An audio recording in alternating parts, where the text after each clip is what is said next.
I want you to imagine walking through the sliding glass doors of an emergency department. Yeah, right into the chaos. Exactly. Mm. And if you are like most people, you probably picture a scene straight out of a television medical drama. Oh, absolutely. You know, you expect to see paramedics rushing in with stretchers. Doctors yelling out orders across the room. Right. And teams treating obvious catastrophic physical trauma, things like uh, broken bones, severe lacerations, and heart attacks. The loud emergencies. The loud ones, exactly. But today, we are looking at a very different reality. We are going to focus on the patients whose most severe, life-altering injuries might be completely invisible to the untrained eye. Which is a profound shift in perspective. It really is. So, welcome to this deep dive. Our mission today is to explore how emergency medicine physicians have to act as both healers and, well, meticulous detectives. That is the perfect way to put it. Detectives. We are examining foundational clinical guidelines surrounding sexual assault, intimate partner violence, and the abuse of the elderly and impaired. It is heavy material. It is heavy and it is complex, but it is incredibly important for you to understand how the medical system operates on these front lines. It really is. And to set the stage for you, imagine the backdrop of our conversation shifting from a standard exam room to a bustling, softly lit clinical triage station. Right at the entrance of a hospital. Exactly. This environment is critical to understand because the emergency department is often the first and sometimes the absolute only place these vulnerable patients interact with any sort of safety net. The only chance to catch it. Yeah. Today, we are going to uncover the subtle signs of abuse, the highly meticulous forensic protocols that take place behind closed doors, and the crucial immediate steps for medical intervention. We're looking at how providers identify and protect the patients who just can't always speak up for themselves. Precisely. Okay, let's unpack this, because the sheer scale of the issue completely reframes how you have to think about emergency medicine. It is staggering. It really is. Yeah. Nearly 1 in 5 American women, which is 18.3%, report being raped at some time during their lifetimes. And that is just what gets reported. Right. And when you look globally at the elderly population, the prevalence of elder abuse sits at an estimated 15.7%. So we are not talking about edge cases here. Not at all. This isn't some rare anomaly that a doctor might see once in a career. This is a reality that physicians are encountering in triage every single day. What's fascinating here is how the clinical reality completely shatters our culturally ingrained notions of what assault actually looks like. How so? Well, if you ask someone on the street to describe a typical assault, you often hear the pervasive narrative of the stranger jumping out of the bushes in a dark alley. Right. The random attack. Exactly. Yeah. But the reality is that the stranger narrative represents the minority of cases. The minority. Yeah. 26% of assailants are current or former partners. 38% are friends or acquaintances. And only 26% are actually strangers. Wow. Furthermore, while force or coercion is usually used, a weapon is reported in only 11% of sexual assault cases. Only 11%. Right. That means 89% of the time, there is no weapon involved at all. That completely changes how you have to evaluate a patient walking through those doors. It really does. And that brings us to intimate partner violence. When you understand the psychology of intimate partner violence, you realize it is deeply cyclical. It follows a distinct pattern. It does. It usually starts with a tension-building phase. Yeah. You know, arguing, blaming, controlling behaviors. The walking on eggshells phase. Right. Then there is an escalation phase where the actual physical abuse, verbal threats, or sexual assault occur. And then the crash. Yeah, the honeymoon phase, where the perpetrator apologizes, makes excuses, or promises it will never happen again. Which keeps the cycle going. Exactly. And because of this cycle, intimate partner violence doesn't always present as a classic black eye. It is rarely that obvious. Right. A patient might come into the emergency department repeatedly for vague complaints. They might present with chronic pelvic pain, difficulty sleeping, or severe anxiety. Exactly. The presentation is rarely straightforward. But when physical signs do exist, they often fall into a central pattern of injury. A central pattern. Yes. This means trauma to the head, the neck, the face, and the thorax, as opposed to the extremities. Right. But when injuries to the extremities do occur, they often reveal a very specific story, don't they? You absolutely do. A major part of the physician's job is looking for clinical clues that indicate a defensive posture. Such as? Well, for example, if a doctor finds bruises or fractures on a patient's forearms, those are classic defensive wounds. Because they are blocking a strike. Exactly.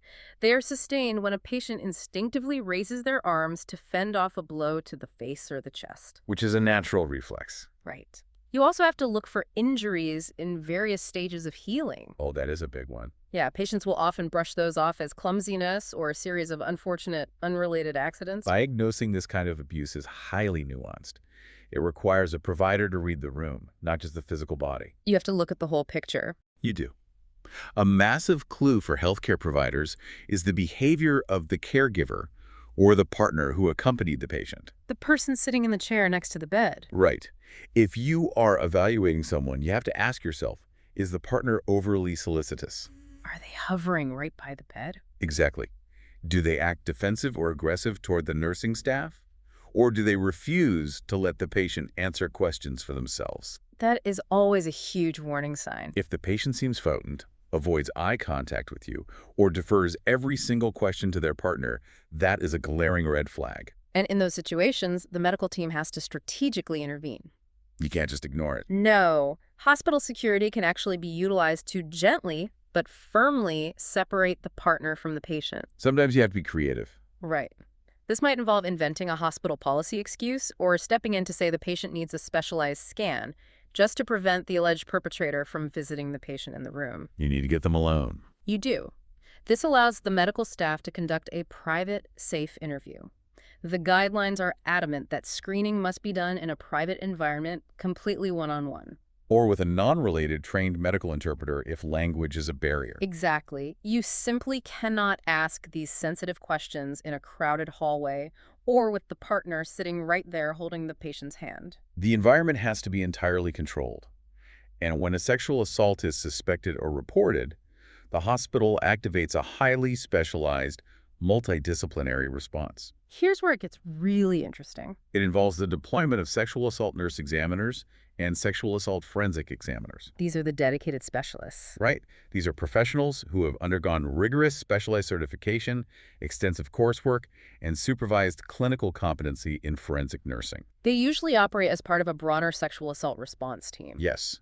This is a remarkable intersection of disciplines where acute medical care directly overlaps with forensic evidence collection. It is incredible how precise the forensic science has to be here. And it starts the absolute second the patient arrives at triage. The rules are immediate. The immediate rules are incredibly strict for you, the patient. You must not wash, you must not drink or rinse your mouth, and you shouldn't even change into a hospital gown until the examiner is ready. Everything is potential evidence. Everything. All of the patient's clothing must be properly removed by the examiner, often having the patient stand on a clean paper sheet to catch any falling debris or fibers. And the storage is highly specific, too. Right. The clothes are stored in specific paper bags, never plastic bags, to prevent mold from degrading the cellular evidence. The time sensitivity of this process cannot be overstated. The chances of finding viable forensic evidence drop significantly as time passes. How fast are we talking? Typically, the forensic exam yields the best results if done within 72 hours of the assault. Though some state jurisdictions do allow evidence collection up to 96 hours after the fact. That is true. The level of detail in the medical documentation is fascinating, but also incredibly sobering. Examiners use a clock face method to document any injuries. Which is crucial for standardizing the record. Right. So if a patient is in the standard position for a pelvic exam, the pubic bone is designated as 12 o'clock. The left hip is 3 o'clock, and the right hip is 9 o'clock. If we connect this to the bigger picture, that clock face method is used so that a forensic examiner, a judge, or a jury years down the line can look at the chart and know the exact anatomical location of a laceration or a bruise. It eliminates any ambiguity. Exactly. And the tools they use for this exam go far beyond just a standard physical inspection. They apply a lot of advanced science in that exam room. Like the lighting techniques. Yes. First, they will completely darken the room and scan the entire body surface with a Woods lamp. A Woods lamp? Right. This is a specialized ultraviolet light used to illuminate and detect traces of semen on the skin. It fluoresces under ultraviolet light and can then be accurately swabbed for cellular analysis. And then they employ advanced detection methods for microtrauma, injuries that are completely invisible to the naked eye. This is a game changer. It really is. This brings us to the use of toluidine blue dye. A very specific chemical tool. Right. It is a highly sensitive dye that has a special affinity for nuclear material.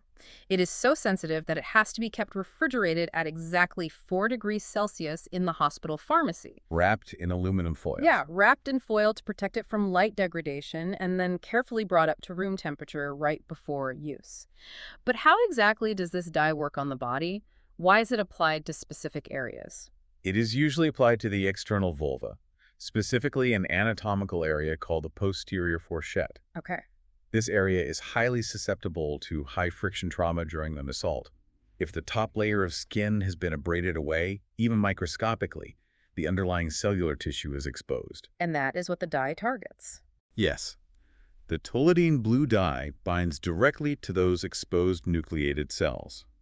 When the examiner wipes the excess dye away with a specific solution, any microscopic lacerations or tears are highlighted in bright blue. That is incredible. It provides undeniable, objective physical evidence of trauma that you literally could not see otherwise. That is profound. And alongside the dye, they frequently use colposcopy, which is a specialized magnifying instrument. Another vital tool. Right. You might assume a doctor can see most injuries just by looking, but the data shows that only 34% of genital lesions are visible to the naked eye. Only a third. Yeah. When a colposcope is used, detection jumps to 49%. It fundamentally changes the amount of evidence gathered. And throughout this entire painstaking process, maintaining the chain of custody is paramount. They cannot be careless with this. Absolutely not. The examiner cannot leave the evidence kit unattended for even a moment. Not even to grab a chart. No. Every single person who touches that kit has to sign, date, and time a chain of evidence form. If law enforcement officers aren't present to receive it immediately, it goes into a dedicated, locked, and monitored refrigerator. It is a rigorous legal process embedded right into an acute medical procedure. Precisely. Now, while that intense forensic focus is crucial for intimate partner violence and sexual assault, emergency departments also see a massive amount of abuse where the violence isn't necessarily physical and the victims are older. Let's transition to that. Yes, shifting to Chapter 295. This is a population that often suffers in absolute silence, the elderly and the impaired. It is a tragic reality. When you think of abuse, you probably picture intentional, malicious harm. But the reality you would see in the emergency department for older adults is quite different. It is a totally different landscape. The most common form of elder abuse isn't a physical strike at all. What is it? It is caregiver neglect. In fact, caregiver neglect accounts for over half of all elder maltreatment cases reported to Adult Protective Services. Over half. And what's vital to understand here is the psychology and the environment behind that neglect. It is rarely straightforward malice. Exactly. While some of it is absolutely intentional and malicious, it is very often the result of caregivers who are well-intentioned but profoundly overwhelmed. The burden of care is immense. Right. You often have a situation where a frail 75-year-old spouse is trying to provide round-the-clock care for an 80-year-old partner with advanced dementia. Or an adult child stepping in. Yeah. Yeah. Or you have an adult child who is dealing with their own severe substance abuse issues, mental health struggles, or financial ruin. They're drowning themselves. They simply lack the physical, emotional, and financial capacity to provide the immense amount of care required for a highly dependent adult. The neglect is a catastrophic failure of their support system. And that creates an incredibly tricky diagnostic challenge for the emergency physician. Because it mimics natural disease progression. Right. For instance, how do you distinguish between a severe pressure ulcer that is caused by malicious, intentional neglect versus a pressure ulcer that is virtually unavoidable in a patient with advanced Parkinson's disease, multiple sclerosis, or amyotrophic lateral sclerosis? It is so hard to tell. Even with the absolute best care in the world, those advanced neurologic disorders lead to immobilization and skin changes that make skin breakdown incredibly difficult to prevent. It requires a highly nuanced clinical evaluation. It does. You have to look at the patient's baseline mobility, their nutritional status, and the progression of their underlying disease. But there are specific high-yield clinical red flags for physical elder abuse that you can spot if you know what to look for. The location of the injuries is key. Right. Physicians are trained to look for injuries to normally protected areas of the body. If an elderly patient comes in with contusions on their inner arms, their inner thighs, the mastoid area, which is right behind the ear, or on the palms or soles of their feet, that is highly suspicious. Those are not typical fall zones. Exactly. These are not areas you typically injure when you simply trip and fall. We also look for the nightstick fractures we mentioned earlier. The defensive ones. Yes, those mid-shaft ulnar fractures on the forearm resulting from shielding against a blow.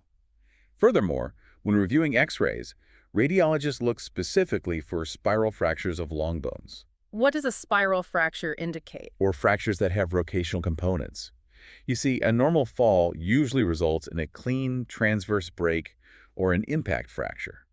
A spiral fracture strongly suggests a twisting mechanism. Like someone violently grabbing and twisting an arm. Exactly. You also have to consider that the trauma isn't just physical. A staggering 20 to 30% of elder abuse is financial exploitation. That is a huge percentage. It is.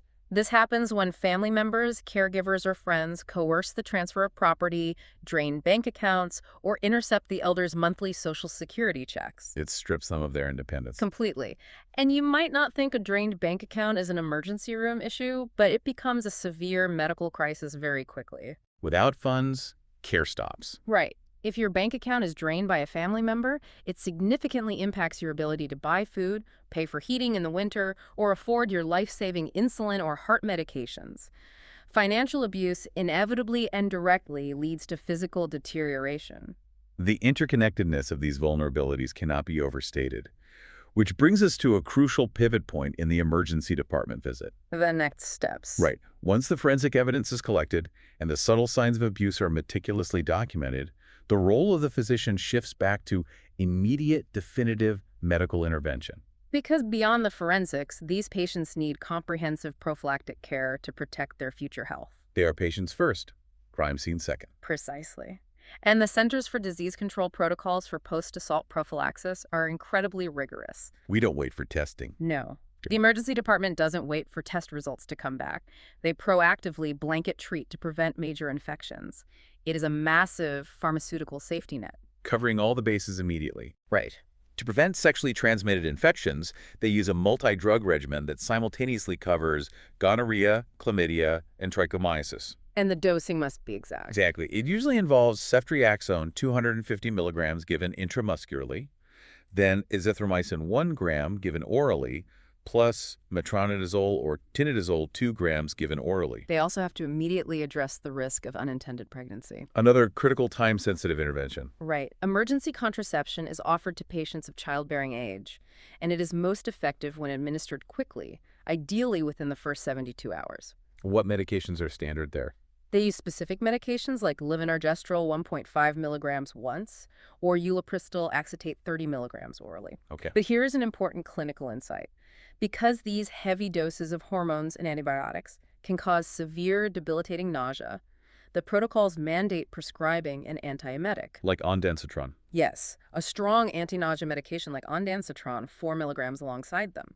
If the patient throws up the medication, the prophylaxis fails. The clinical guidelines also heavily emphasize considerations for human immunodeficiency virus post-exposure prophylaxis. That is a highly monitored process. It is. The risk of viral transmission goes up significantly if there is bleeding during the assault or if the assailant's status is unknown, which is often the case. So they draw baseline labs. Right. Physicians will check baseline labs like a complete blood count and liver function tests and often start the patient on a multi-drug antiretroviral regimen. And it doesn't end in the emergency room. No. This isn't just a one-day treatment. It requires repeat viral testing at 6 weeks, 3 months, and 6 months down the line. It is a long, highly monitored road to physical safety. And while all of this medical treatment is happening, the physician is creating a medical record that could become the most important document in a future criminal trial. The chart is everything. It is. There is a massive rule of documentation regarding how these charts are written, and it centers around one specific word. Yes, the word alleged. The word alleged should absolutely never be used in the medical chart by the physician. It changes the tone entirely. It does. A complaint of sexual assault or intimate partner violence is a clinical presentation, exactly the same as a complaint of ear pain or a sore throat. You wouldn't write alleged ear pain. Exactly. Using the word alleged in a medical chart implies that the healthcare provider recording the incident does not believe the patient. It introduces doubt. Right. The doctor's job is to objectively record the patient's own words in quotation marks and document the physical findings, not to act as a judge or jury regarding the legal truth of the event. That objective documentation is critical for the patient's legal protection later on. But equally important is their immediate physical protection upon leaving the hospital. The disposition. Yes. Safe disposition, figuring out where the patient goes next, is one of the most fraught, high-stakes moments in this entire process. The risk doesn't end at discharge. No. For victims of intimate partner violence, you have to understand that the absolute most dangerous time, the time when lethality risk spikes exponentially, is when they attempt to leave the relationship or disclose the abuse. It is the most volatile window. Simply discharging them back to the waiting room or back to the home where the abuser is waiting could quite literally be a fatal error. So how do hospitals manage that intense risk? They often utilize what are called 24-hour safe rooms. These are essential. Right. These are dedicated, highly secure locations within the facility where a patient can stay temporarily while hospital social workers and community advocates formulate a safe exit plan. They need that buffer time. They do. Yeah. They might even admit the patient to the hospital under an alias to protect them. Alias is a great tool. Yeah, they remove their name from the main hospital directory and screen all incoming phone calls so the abuser cannot locate them. It requires an incredible amount of logistical coordination with community resources, domestic violence shelters, and local law enforcement. It is a massive undertaking. And it requires the healthcare team to navigate incredibly complex psychological barriers. The trauma bonding is very real. It is. Many patients, whether they are victims of sexual assault, intimate partner violence, or elder abuse, feel immense shame, paralyzing fear of retaliation, or even a deep sense of protective loyalty toward their abuser. They might not want to press charges. Exactly. The medical team has to respect the patient's autonomy, even if the patient ultimately decides to return to a dangerous situation. Which is heartbreaking for a provider. It is. But the provider's goal is to offer validation, comprehensive medical care, safety planning, and an open door for when the patient is finally ready to leave. So what does this all mean for you listening right now? There's a lot to process. It is. But when you look at the management of assault and abuse, you realize that treating these patients in the emergency department is a delicate intersection. A very precise intersection. Right. It requires the precision of forensic science, the rigid adherence to pharmaceutical protocols, and above all, profound cultural competency and human empathy. It is about reading the invisible signs and acting as a steadfast voice for those who have been silenced. This raises an important question. Yeah. And it is something I want to leave you with today to ponder on your own. Please. We have spent this entire time talking about the physical and forensic side of acute trauma. The broken bones, the microscopic tears, the immediate prophylactic medications. You cute fish. Yes. But it makes you wonder about the long-term cellular impact of these experiences. If these invisible injuries require special dyes to see today, how does that chronic severe stress actually rewrite a patient's genetic material decades down the line? The epigenetic cost. Exactly. How does the epigenetic trauma of abuse manifest in a patient's health 20 or 30 years after they finally leave that emergency room? That is a profound and heavy thought to carry with you. The impact of these encounters echoes long after the physical wounds heal. Keep your eyes open and keep looking out for each other. Thank you for joining us on this deep dive.